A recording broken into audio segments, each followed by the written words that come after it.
अल्लाह ही अल्लाह किया करो, दुख न किसी को दिया करो, जो दुनिया का मालिक है नाम उसी का लिया करो। अस्सलामु अलैकुम वरहमतुल्लाहि वबरकातुहू। नाज़रीन, इस्तक़बाल है, स्वागत है आपका viral news live studio Jalgaon Maharashtra India में। मैं आपका मेज़बान मुफ्ती मोहम्मद हारून नदवी। आइए प्यारे मुल्क भारत की बहुत ही ख़ास बड़ी 10 अहम ख़बरों पर नज़र डालते हैं। लेकिन सबसे पहले मैं अपील करूंगा कि जो साथी नए हैं और अभी तक इस बेबाक सच्चे चैनल से जुड़े नहीं हैं, अगर आप चाहते हो कि आपको मुल्क भारत की और पूरी दुनिया की सही और सच्ची खबरें देखने और सुनने को मिले तो फिर आप इस चैनल से जुड़ जाइए। सब्सक्राइब कर लीजिए हमारे इस चैनल को, बेल आइकॉन घंटी के बटन को दबा दीजिए ताकि हमारी हर वीडियो हर खबर आपको आपके मोबाइल पर मिल सके। और हाँ नाज़रीन, हम हर रोज़ एक अपील करते हैं कि प्लीज़, ये एक प्राइवेट चैनल है और चैनल चलाने के लिए पूरी एक टीम काम करती है, बड़ा रुपया पैसा खर्च होता है। अगर आप चाहते हो कि ऐसे चैनल जो जुल्म और जालिमों के ख़िलाफ़ बेबाक अंदाज में बोल रहे हैं, अगर आप चाहते हो कि ऐसे चैनल मजबूत हों तो प्लीज़ आप चैनल की फाइनेंशियल हेल्प, माली ताउन, माली मदद ज़रूर कीजिए। स्क्रीन पर आप नज़र डालें, हमारे चैनल का बैंक अकाउंट नंबर भी दिया गया है। और अगर आप ऑनलाइन पैसा भेजकर मदद करना चाहते हैं तो गूगल पे, फ़ोन पे और पेटीएम तीनों का एक ही नंबर है 9923223361। अल्लाह ने जो भी आपको ताकत दी है उस एतबार से हर दिन या हफ्ते महीने में एक बार ही सही 100, 200, 500, 1000 जो भी आप चैनल की मदद कर सकते हैं मदद कीजिए, चैनल को मजबूत कीजिए, हमारा साथ दीजिए। आइए नाज़रीन, 2 दिन पहले ही मैंने कहा था कि 31st नाइट यानी 31 दिसंबर की रात जो हैप्पी न्यू ईयर का जश्न मनाया जाता है, जी हाँ, अजीब अंदाज में मनाया जाता है। शराब आम हो जाती है, ज़िना, हराम खोरी, बदकारी आम हो जाती है। तो मैंने कहा था कि कहीं इस रात अल्लाह का अजाब नाजिल न हो जाए। अब देखिए, मैंने ये भी कहा था बयान में कि इस रात को नशे की हालत में न जाने कितनी मौतें होती है। अब इस वक्त खबर आ रही है कि स्विट्ज़रलैंड में एक लग्जरी बार था, ज़बरदस्त लग्जरी बार, उसमें ख़तरनाक धमाका हुआ। धमाका इतना ख़तरनाक कि 40 लोगों की जान चली गई। बताया जा रहा है कि साल 9 यानी नए साल का जश्न मना रहे थे और वह जश्न मातम में बदल गया। 40 लोगों की मौत हुई है, 100 से ज़्यादा अफराद ज़ख्मी हैं। तहकीकात, इंक्वायरी जारी है और ख़बरें हैं कि मरने वालों की तादाद और मज़ीद बढ़ सकती है। नाज़रीन, दूसरी बड़ी खबर, जी हाँ, भारतीय जनता पार्टी के लीडरों को सिर्फ मुंह से टॉयलेट और गंदगी निकालने का मौका मिलना चाहिए। मुसलमानों के ख़िलाफ़ बोलना, वो समझते कि शायद इसी से हमारी रोज़ी रोटी चलती है और इसी से सब कुछ होता है। तो अब जनाब भारतीय जनता पार्टी के उत्तर प्रदेश के एक लीडर है और एक्स एमएलए है, वो साबिक विधायक है। उन्होंने दुनिया के मशहूर तरीन, सिर्फ एक्टर ही नहीं, करोड़ों लोगों, अरबों लोगों के दिलों पर राज करने वाले, जिनको सिर्फ एक्टिंग की वजह से नहीं बल्कि एक बेहतरीन इंसान होने की वजह से जाना जाता है। और फिल्मी दुनिया के सबसे यूँ समझिए कि चहीते और सबसे मालदार अगर कोई एक्टर है तो वो शाहरुख खान है। और शाहरुख खान मुल्क की शान है, जान है, आन है, बान है। अब बीजेपी के एक लीडर संगीत सोम जो विधायक रहे हैं, उन्होंने शाहरुख खान को गद्दार करार दिया। बीजेपी के लीडर ने शाहरुख खान को गद्दार करार दिया। क्यों? क्योंकि जो आईपीएल होने जा रहा है उस आईपीएल टीम के लिए बांग्लादेशी खिलाड़ी शाहरुख खान ने अपनी कोलकाता नाइट राइडर्स के लिए, अपनी टीम के लिए बांग्लादेश के खिलाड़ी को 9 करोड़ में ख़रीदा। अब बांग्लादेशी खिलाड़ी को खरीदे जाने पर राजनीति, भारतीय जनता पार्टी ने नीच किस्म की राजनीति शुरू कर दी और 2026 की नीलामी में शाहरुख खान की टीम कोलकाता नाइट राइडर्स की जानिब से बांग्लादेशी फास्ट बॉलर मुस्तफ़ा ज़फ़र रहमान को ख़रीदने पर बाकायदा बीजेपी लीडर ने कहा कि उधर बांग्लादेश में हिंदुओं को मारा जा रहा है और यहाँ शाहरुख खान उनके प्लेयर, बांग्लादेश के प्लेयर को खरीद रहे हैं। शाहरुख खान गद्दार है, लेकिन संगीत सोम का ये वार उनके लिए बड़ा महंगा पड़ गया, क्योंकि चारों तरफ से संगीत सोम पर लोग थूक रहे हैं। यहाँ तक कि खुद भारतीय जनता पार्टी और खुद नरेंद्र मोदी भी संगीत सोम के इस बयान के खिलाफ हो गए।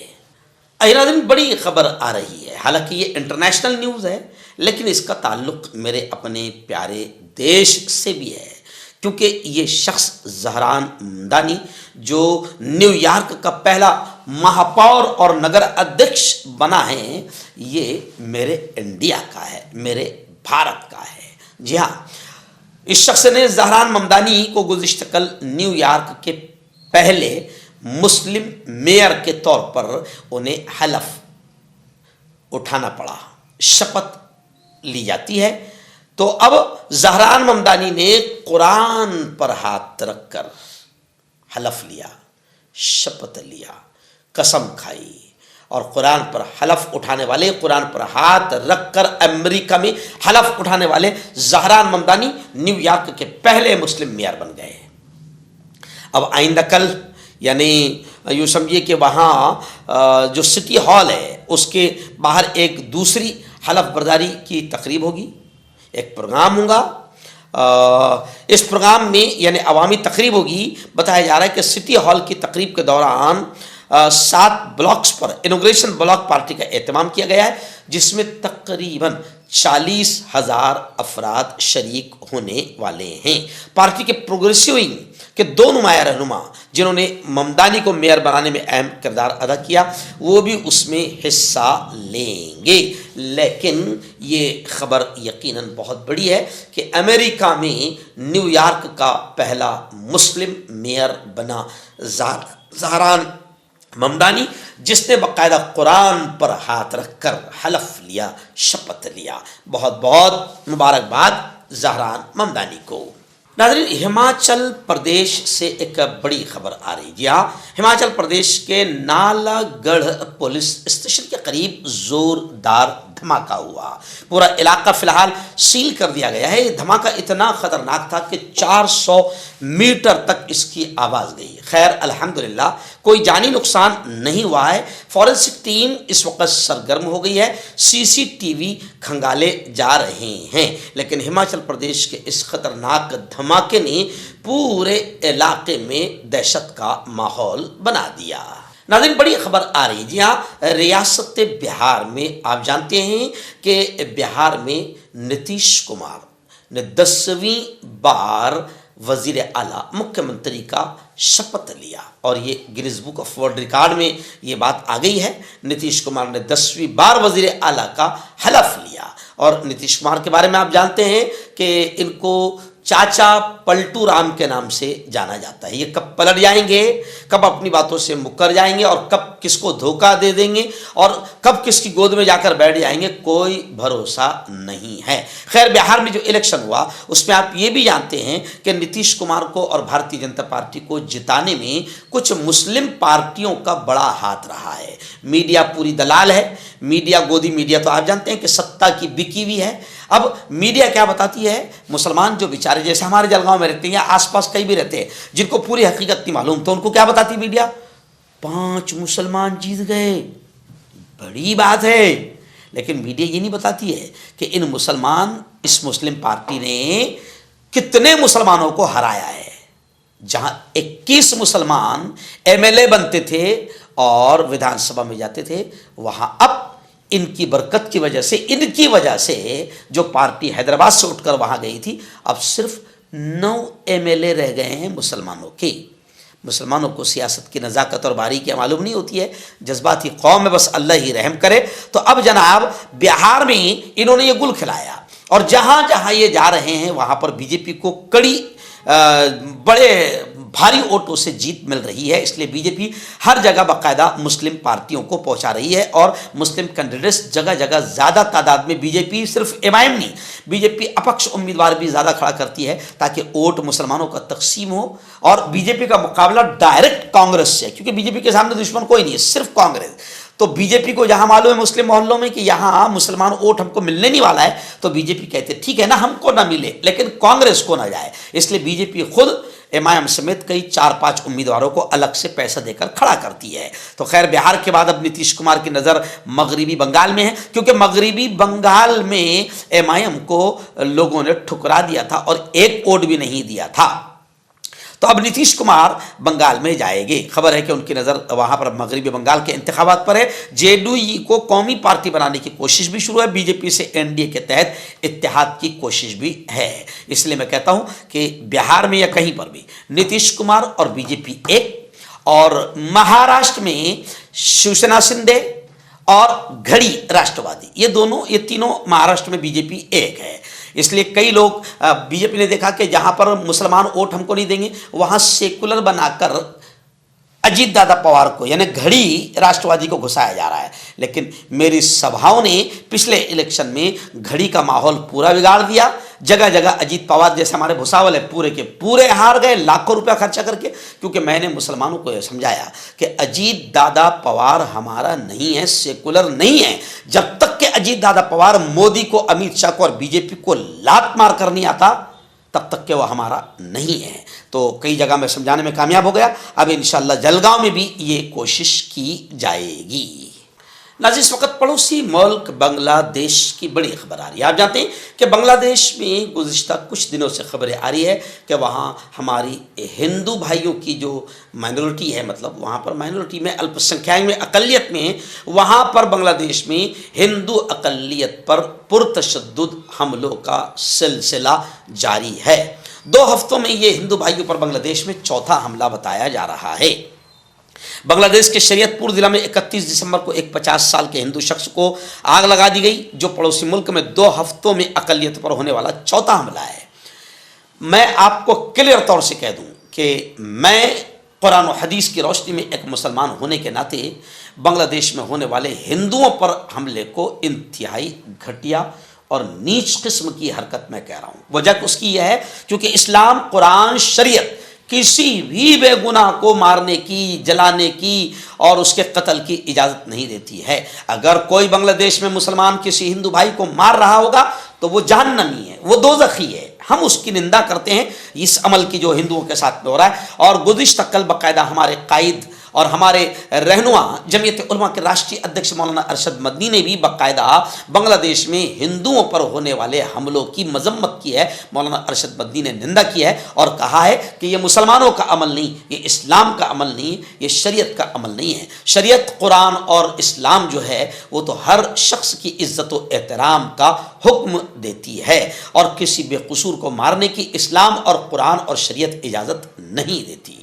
मुंबई म्यूनसिपल कॉरपोरेशन और महाराष्ट्र के अलग अलग ज़िला पैलेसेस पर जो कॉरपोरेशन के इलेक्शन है, इसको लेकर जांच पड़ताल के मरहले जब सामने आए तो कई उम्मीदवारों के फॉर्म मुस्तरद हो गए, यानी कैंसिल हो गए। छाननी में कई उम्मीदवारों के नाम कैंसिल हो गए, जिसकी वजह से तमाम पार्टियां मुतासिर हुई है। क्योंकि जिन जिन लोगों के फॉर्म कैंसिल हुए, जाहिर बात है कि वहाँ तो पार्टी का ए बी फॉर्म लगने के बाद में वो किस्सा ही ख़त्म हो जाता है, वो सीट ही ख़त्म हो जाती है। तो कई पार्टियां मुतासिर हुई है। ताहम सबसे ज़्यादा उम्मीदवारों के फॉर्म जो मुस्तरद हुए हैं मुंबई म्यूनसिपल कॉरपोरेशन में भी हुए हैं। खैर, ये जो इलेक्शन है कॉरपोरेशन का पूरे महाराष्ट्र में, हम तमाम ही मुसलमानों से सिर्फ एक ही अपील करेंगे कि भाई एक एक वार्ड में 10-10 मुसलमान खड़े रहे, 5 मुसलमान, 10 मुसलमान। एक जगह से तो हंसी की खबर आई कि 80 मुसलमान खड़े हुए। अरे क्या पागलपन। अच्छा, जो खड़े हुए ये जीतने के लिए नहीं खड़े, कोई 50 हज़ार लेकर खड़े हो गया, कोई 1 लाख लेकर खड़े हो गया। जी हाँ, अब सेकुलर वोटों को तकसीम करने के लिए जहाँ 1-2 बड़ी पार्टियों को बीजेपी इस्तेमाल करती है, तो अब उसमें 2-4 पार्टी हो गई। एकनाथ शिंदे भी एक पार्टी हो गई, अजीत दादा पवार की पार्टी हो गई, एमआईएम हो गई, और फिर कपाट और इस्तरी और टीवी, ये जितने भी रहते हैं तो अक्सर ये 50-50 हज़ार रुपये लेकर खड़े हो जाते हैं। और इनकी हैसियत खुद बीजेपी कहती है कि तुमको सिर्फ 100 वोट काटना है, और कतरे कतरे दरिया। जब 100 वोट कट्टे हैं तो फिर कहीं ना कहीं सेकुलर सीट हारती है और बीजेपी को इसका बड़ा फ़ायदा होता है। तो मुसलमानों से हाथ जोड़कर मैं अपील करूँगा कि खुदा के वास्ते ये 50 हज़ार और 1 लाख के चक्कर में कौम के साथ गद्दारी मत करो, कौम को नुकसान मत पहुँचाओ। वरना दुनिया में भी अल्लाह जलील करेगा, रुस्वा करेगा, और आखिरत में भी अल्लाह के यहाँ तुम्हारी बड़ी ख़तरनाक पकड़ होगी, क्योंकि तुमने थोड़े थोड़े पैसे लेकर बाकायदा जालिमों को जिताने का काम किया, कातिलों को जिताने का काम किया। शरीयत के मानने वाले और शरीयत के जो मानने वाले हैं, जो उनके दुश्मन हैं, शरीयत के जो दुश्मन हैं, तुम्हारी परसल्ला के दुश्मन हैं, तुम्हारे इस्लाम के दुश्मन हैं, ऐसी पार्टियों को तुमने ताकत बख्शी। अगर तुम खड़े हैं 50,000 और 1 लाख लेकर सिर्फ 100-200 वोट काटने के लिए, तो याद रखो तुम्हारी दुनिया भी तबाह होगी और आखिरत भी तबाह होगी। अहिरान, बड़ी खबर आ रही है। जी हाँ, नए साल का बड़ा तोहफा अंधभक्तों, गोबर भक्तों, नए साल का बड़ा तोहफा तुम्हारे पापा ने तुम्हें दे दिया। जी हाँ, वो तोहफा ये है कि कमर्शियल एलपीजी सिलेंडर 111 रुपये तक महंगा कर दिया गया। जी हाँ, नए साल का तोहफा अंधभक्तों को, गोबर भक्तों को पहले ही दिन। जी हाँ, ये इसलिए मैं गुस्से में कह रहा हूं कि इनकी अंधभक्ति की वजह से, गोबर भक्ति की वजह से, क्योंकि इन कमीनों ने यह कहा था कि 500 रुपये भी पेट्रोल चला जाए तो हम भारतीय जनता पार्टी को वोट देंगे। तो जाहिर बात है कि अब भुख तो, एक एक चीज़ महंगी हो रही है, जीना मुश्किल, खाना मुश्किल, पीना मुश्किल, क्यों, यहाँ तक कि मरना मुश्किल, कफन पर भी टैक्स, शमशान की लकड़ियों पर भी टैक्स। तो अब जब तक के आम जनता की आंखें नहीं खुलेगी और बीजेपी नहीं हटेगी, तब तक के मुल्क का ऐसा ही बुरा हाल होता रहेगा। यहाँ तक कि हम बांग्लादेश और पाकिस्तान से भी नीचे हमारी जीडीपी चली जाएगी। ये सब कमाल है अंधभक्तों का, गोबर भक्तों का और हमारी रखेल मीडिया का। अहिरान, बड़ी खबर आ रही। जी हाँ, मुंबई म्युनिसिपल कॉरपोरेशन में आप जानते हैं कि दोनों ठाकरे ब्रादरान का गठबंधन हो गया है, मुत्तहिद हो गए, और उनका कहना है कि मराठी मानुष के लिए हम दोनों भाई इकट्ठा हो गए हैं। खैर, इनके इकट्ठा होने से कहीं ना कहीं बीजेपी को बड़ा झटका लगा है। तो गुज़िश्ता कल दोनों भाइयों का बयान आया है कि हम अपना मैनिफेस्टो 4 जनवरी को जारी करेंगे और बीजेपी अपना मैनिफेस्टो हमारे मैनिफेस्टो को देखकर 5 जनवरी के बाद जारी करेगी। खैर, बीजेपी को एक बड़ा झटका लगने की आशंका है, उम्मीद है, संभावना है। अल्लाह करे कि ऐसा हो और मुंबई म्युनिसिपल कॉरपोरेशन बीजेपी और महायुति की करप्ट सरकार के हाथों से निकल जाए। आइए फिर आखिरी बड़ी खबर।